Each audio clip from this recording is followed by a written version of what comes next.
I'm Toby Nicol, and I'll be speaking about why I chose to join Aspect Consulting. So what are your thoughts on joining Aspect Consulting? The public relations industry, here we are in central London, which is the home to the UK's PR industry, contains a very, very wide variety of public relations consultancies, shops which do all manner of things.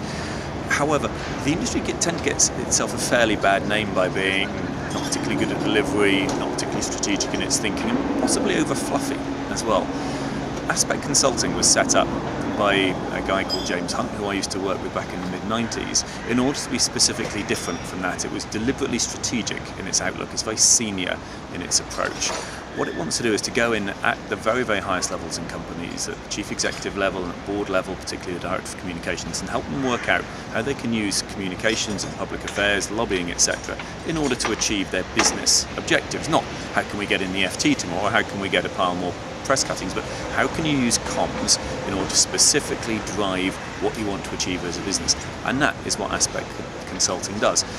And when James approached me at the end of 2010 and said, do you want to join? I said, yes, that's a great thing. So I joined the company in about December 2010 to do two things. Number one was to be a general consultant within the business, helping out on existing clients. And the second one was really to drive forward the travel, transportation and tourism practice within the business. And that means using my experience as the Director of Communications and Corporate Affairs at EasyJet in order to demonstrate to other companies how they can benefit from the experience which I've got, possibly taking some of the skills which were developed at EasyJet in order to change the way in which they approach communications. Now, there's no one-size-fits-all to this, there's no magic bullet. What it is about using communication strategically in order to change the way in which companies act so they can achieve their business objectives. And that's clearly what Aspect Consulting does, and that's why I was delighted to join them.